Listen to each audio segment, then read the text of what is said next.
Hi all, കുറച്ച് നാൾക്ക് ശേഷമാണ് ഞാനൊരു ലോങ് വീഡിയോ ഇട്ട് വരുന്നത്. ഞായറാഴ്ച തന്നെ ലോങ് വീഡിയോ എടുക്കാനുള്ള കാരണം എന്ന് പറഞ്ഞാൽ ഒന്നാമത്തെ കാര്യം തിരക്കില്ല, ലേറ്റ് ആയിട്ട് എഴുന്നേക്കും ചെയ്യാം. പ്രഗ്നൻ്റ് ആയിട്ടിരിക്കുന്നതുകൊണ്ട് തന്നെ ഇപ്പോഴൊന്നും പഴയ പോലെ ഒന്നും ഉറങ്ങാൻ പറ്റുന്നില്ല. കറക്റ്റ് ടൈമിലൊക്കെ ഉറങ്ങണമെന്ന് വിചാരിക്കും, പക്ഷെ ഒന്നും നടക്കാറുമില്ല. അതുകൊണ്ട് മാക്സിമം വൈകിയാണ് ഞാൻ ഞായറാഴ്ചകളിലൊക്കെ എഴുന്നേക്കാറ്. കഴിഞ്ഞ കുറച്ച് മാസങ്ങളായിട്ട് ഞായറാഴ്ചകളിലൊന്നും ഞങ്ങൾ വീട്ടിലിരുന്നിട്ടില്ല. സേതു അങ്ങ് മീറ്റിംഗ് എന്നൊക്കെ പറഞ്ഞങ്ങ് പോയാൽ പിന്നെ ഞാനും അപ്പവും മാത്രമേ വീട്ടിലുണ്ടാവാറുള്ളൂ.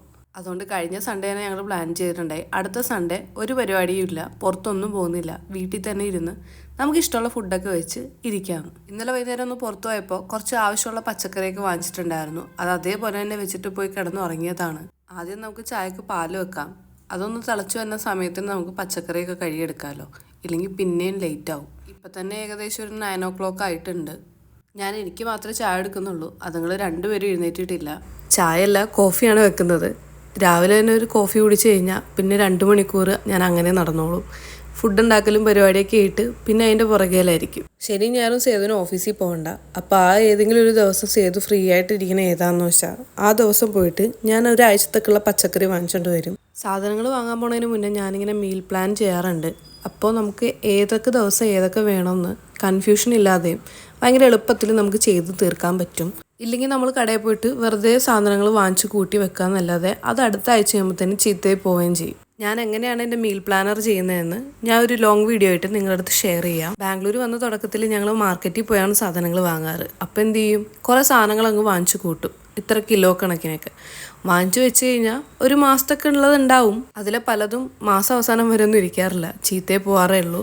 പിന്നെയാണ് ഞാനിങ്ങനെ ചെയ്യാൻ തുടങ്ങിയത്. ആവശ്യത്തിന് മാത്രം വാങ്ങിയിട്ട് ഇതേപോലെ സ്റ്റോറേജ് ബോക്സിലാക്കി വെക്കും. ഇതിപ്പോൾ ഞാനൊരു ഏകദേശം 1.5 വർഷമൊക്കെ ആയിട്ട് യൂസ് ചെയ്യുന്ന സ്റ്റോറേജ് ബോക്സ് ആണ്. ഇതിൻ്റെ ലിങ്ക് ഞാൻ ഡിസ്ക്രിപ്ഷനിൽ കൊടുത്തേക്കാം.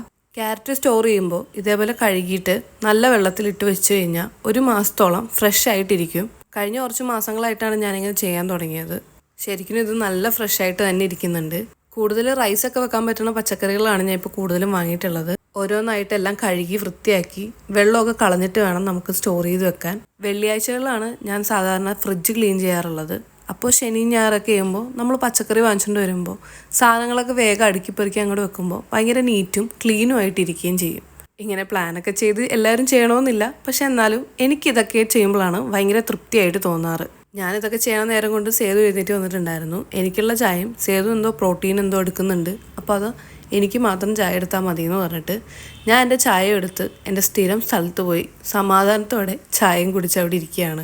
എൻ്റെ സ്ഥിരം വീഡിയോസ് കാണുന്നവർക്കറിയാം ഞാൻ ഇവിടെ വന്നിരിക്കണത്. സമയം കിട്ടുമ്പോൾ മാത്രമേ വന്നിരിക്കാറുള്ളൂ സാധാരണ ദിവസങ്ങൾ, പക്ഷെ ഞായറാഴ്ച എന്തായാലും വന്നിരിക്കാറുണ്ട്.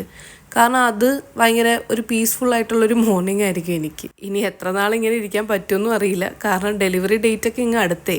ഇനി നമുക്ക് രാവിലത്തേക്ക് ബ്രേക്ക്ഫാസ്റ്റിന് ഉണ്ടാക്കാം. ഇന്നലത്തെ കടലക്കറി ഇരിപ്പുണ്ട്, അപ്പം ഞാൻ കരുതി പുട്ട് കുറച്ചുണ്ടാക്കിയിട്ട് പെട്ടെന്ന് തന്നെ കഴിക്കാമെന്ന്. സാധാരണ ഞായറാഴ്ച അപ്പോ ഇല്ലെങ്കിൽ ബ്രെഡോ അങ്ങനെ എന്തെങ്കിലുമൊക്കെ ആയിരിക്കും ഞാൻ ഉണ്ടാക്കാറ്. ഇന്നലെ ഒരു പ്ലാനും ഇല്ലാതെ പോയി കിടന്ന് ഉറങ്ങിയോണ്ടാണ് ഇപ്പോൾ പുട്ടിൽ വന്ന് നിൽക്കണത്. പുട്ട് ആവി കയറ്റി കുറച്ച് കറി ഉണ്ടായിരുന്നത് അതും 2 വിസിലൊക്കെ അടിപ്പിച്ച് ചൂടാക്കി എടുത്തു. കൂടെ ഒരു മുട്ടയും പുഴുങ്ങിയതും ഒരു പഴവും കൂടെ ഉണ്ടായിരുന്നു. അപ്പോൾ ബ്രേക്ക്ഫാസ്റ്റ് അങ്ങനെ ഹെവി ആയി. ഫുഡൊക്കെ കഴിച്ച് ഞങ്ങൾ 3 പേരും കൂടെ കുറച്ച് നേരം വർത്താനമൊക്കെ പറഞ്ഞ് അവിടെ നിന്നു. ഫുഡൊക്കെ കഴിഞ്ഞ് വർത്താനമൊക്കെ പറഞ്ഞ് ഞങ്ങൾ അങ്ങനെ കുറച്ച് നേരം അങ്ങനെ ഇരുന്നു. ഇനി കുറച്ച് ക്ലീനിങ്ങും പരിപാടിയൊക്കെ ഉണ്ട്. അപ്പോൾ അതൊക്കെ കഴിഞ്ഞിട്ട് ഉച്ചത്തേക്കുള്ള എന്തെങ്കിലുമൊക്കെ ഉണ്ടാക്കാമെന്ന് പ്ലാൻ ചെയ്തത്.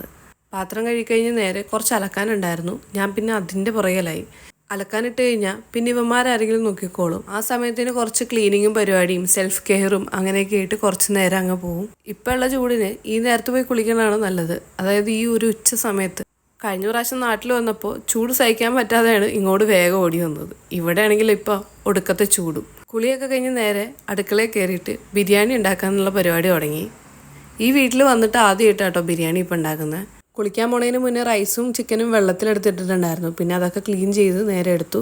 ബിരിയാണിക്ക് വേണ്ട ബാക്കിയുള്ള സാധനങ്ങളൊക്കെ ഞാൻ വരുമ്പോഴേക്കും അവർ അരിഞ്ഞു വെച്ചിട്ടുണ്ടായിരുന്നു. അപ്പം പിന്നെ എനിക്ക് വേഗം ഉണ്ടാക്കി ഇറങ്ങിയാൽ മതിയല്ലോ, കൂടുതൽ നേരം നിൽക്കുകയും വേണ്ട. ഇപ്പം ഉള്ള ചൂടിൽ ഇതേപോലെ എന്തെങ്കിലുമൊക്കെ കുടിച്ചുകൊണ്ടിരിക്കുന്നത് ഭയങ്കര ആശ്വാസമാണ്. സാധാരണ ഞാൻ എപ്പോഴും ഈ ദം ബിരിയാണിയൊക്കെയാണ് ഉണ്ടാക്കാറ്. അപ്പം ഇന്നൊരു ചേഞ്ചിന് വേണ്ടിയിട്ട് ഫ്രൈഡ് ബിരിയാണി ഉണ്ടാക്കാമെന്ന് കരുതി. എൻ്റെ പേജ് എടുത്ത് നോക്കിയാൽ ഞാൻ കൂടുതലും ബിരിയാണി റെസിപ്പി ചെയ്തിട്ടുണ്ട്. അതുകൊണ്ട് ഞാൻ ഇന്ന് ഇത് ബിരിയാണിയുടെ റെസിപ്പി പറയുന്നില്ല. ഇനി നിങ്ങൾക്ക് വേണമെങ്കിൽ എന്ന് പറഞ്ഞാൽ മതി. ഞാൻ എന്തായാലും ഷോർട്ട് വീഡിയോ ആയിട്ട് ഒരു ഫ്രൈഡ് ബിരിയാണിയുടെ റെസിപ്പി എന്തായാലും ഇടാം. എനിക്ക് മന്തി, അൽഫാം അങ്ങനെയുള്ള സാധനങ്ങളെക്കാളും കൂടുതൽ ഇഷ്ടം ഈ ബിരിയാണിയൊക്കെ തന്നെയാണ്. അതിപ്പോൾ എങ്ങനത്തെ ബിരിയാണി ആയാലും ഞാൻ ട്രൈ ചെയ്യും. എനിക്ക് ഹൈദരാബാദി ബിരിയാണിയോട് താല്പര്യമില്ല കേട്ടോ. അതേപോലെ ഈ കർണാടക തമിഴ്നാട് ബിരിയാണിയില്ലേ, അതും എനിക്ക് ഭയങ്കര ഇഷ്ടമാണ്, നല്ലതാണ്. ഭയങ്കരമല്ല, എന്നാലും ഞാൻ കഴിക്കും, നല്ല ടേസ്റ്റാണ്. പറഞ്ഞ് വേഗം എൻ്റെ ബിരിയാണിയൊക്കെ സെറ്റായിട്ടുണ്ട്. ദമ്മിടണ പരിപാടിയിലേക്ക് കടന്നുകൊണ്ടിരിക്കുകയാണ്. നിങ്ങളിനി ബിരിയാണി വെക്കുമ്പോൾ ഈ ഒരു സ്റ്റെപ്പ് നിങ്ങൾ മിസ് ചെയ്യുകയാണെങ്കിൽ ഇതൊന്ന് ചെയ്തു നോക്കണം. ബിരിയാണിക്ക് നല്ലൊരു ഫ്ലേവർ കിട്ടും. പാലും കുറച്ച് മഞ്ഞൾപ്പൊടിയും കൂടെയാണ്. ദമ്മിടുന്ന നേരത്തിന് കുറച്ച് ഒഴിച്ചു കൊടുത്താൽ നല്ല ഫ്ലേവറായിട്ടുള്ള ഒരു റൈസ് കിട്ടാൻ ഇത് ഹെൽപ്പ് ചെയ്യും. കുക്കിങ്ങിൻ്റെ ഇടയിൽ ചൂട് കൊണ്ടിട്ട് വെള്ളം ഇടയ്ക്കിടയ്ക്ക് എടുത്ത് കുടിക്കുന്നുണ്ട്. അങ്ങനെ എൻ്റെ ബിരിയാണി റെഡിയായി. ഉച്ചക്കത്തെ ഫുഡൊക്കെ കഴിച്ചിട്ട് ഞങ്ങൾ പോയി ഒരു ഉറക്കമൊക്കെ ഉറങ്ങി ഞാൻ എഴുന്നേറ്റ് വരുമ്പോൾ കാണുന്നത് ഇതാണ്. അടുക്കളയിൽ ചായയും വെക്കുന്നുണ്ട്, കപ്പലണ്ടി ഓർക്കുന്നുണ്ട്. അപ്പൂൻ്റെ വകയാണ് ഇന്നത്തെ ചായ. ചായ കുടിയൊക്കെ കഴിഞ്ഞ് കുറച്ച് നേരം ലുഡോ ഒക്കെ കളിച്ച് TV ഒക്കെ കണ്ട് അങ്ങനെ ഇരുന്ന് ഡിന്നറൊക്കെ കഴിഞ്ഞ് ഞങ്ങൾ രണ്ടും കൂടെ നേരെ നടക്കാൻ ഇറങ്ങി. ഫ്ലാറ്റിൻ്റെ താഴെ തന്നെ ഒരു അരമണിക്കൂർ നടക്കാമെന്ന് കരുതി ഇറങ്ങിയതാണ്. കുറച്ച് നേരം അങ്ങ് നടന്നു കഴിഞ്ഞപ്പോൾ എനിക്ക് കാലുവേദന എടുക്കാൻ തുടങ്ങി. നേരെ പാർക്കിൽ പോയിരുന്നു രണ്ടുപേരും കൂടെ. ഇങ്ങനെയുള്ള സമയങ്ങളിൽ ഞങ്ങൾ ഒത്തിരി സംസാരിക്കാറുണ്ട് രണ്ടുപേരും. സേതുവിൻ്റെ വർക്കിൻ്റെ കാര്യങ്ങൾ, അതേപോലെ എൻ്റെ കുറച്ച് പ്ലാൻസും, പിന്നെ ഞങ്ങൾ രണ്ടുപേരുടെ അഭിപ്രായങ്ങൾ അങ്ങോട്ടും ഇങ്ങോട്ടും എല്ലാം സംസാരിച്ച് ഞങ്ങളങ്ങനെ നടക്കാറുണ്ട് രണ്ടുപേരും കൂടെ. നടപ്പൊക്കെ കഴിഞ്ഞ് നേരെ വീട്ടിലോട്ട് പോയി. അവിടെ ചെന്ന് കഴിഞ്ഞപ്പോഴത്തേനും ഒന്ന് ഫ്രഷൊക്കെ ആയിട്ട് കിടക്കണ മുന്നേ ഞാൻ കുറച്ച് വീഡിയോസ് എഡിറ്റ് ചെയ്യാനും പിന്നെ നാളെ എന്തൊക്കെ ചെയ്യണം എന്നുള്ളതും എല്ലാം ഞാനിങ്ങനെ എഴുതി വെക്കാറുണ്ട്. അതുകൊണ്ട് പിറ്റേ ദിവസം രാവിലെ എഴുന്നേൽക്കുമ്പോൾ തന്നെ നമുക്ക് എന്തൊക്കെയാണ് ചെയ്തു തീർക്കാനുള്ളത് എല്ലാം നമ്മൾ എഴുതി വെച്ചിട്ടുള്ളതുകൊണ്ട് ആ ഒരു പ്ലാനിങ്ങിൽ അങ്ങ് പൊക്കോളും. ഇനി ഞാൻ വലിച്ചു നീട്ടാൻ ഉദ്ദേശിക്കുന്നില്ല ഈ വീഡിയോ. ഒരു ഞായറാഴ്ച ഞാൻ വീട്ടിൽ നിന്ന് ഇതൊക്കെയാണ് നടക്കുന്നത്. വീട്ടിൽ വേറൊരു പണി അധികം ഉണ്ടാവാറില്ല. എൻ്റെ വീഡിയോസൊക്കെ നിങ്ങൾക്ക് ഇഷ്ടമാവുന്നുണ്ടെങ്കിൽ സബ്സ്ക്രൈബ് ചെയ്യാൻ മറക്കണ്ട. അതേപോലെ പുതിയതായിട്ട് സബ്സ്ക്രൈബ് ചെയ്തത് എല്ലാവർക്കും എൻ്റെ വലിയൊരു നന്ദിയുണ്ട്. അടുത്തൊരു വീഡിയോ ആയിട്ട് വേഗം വരാം.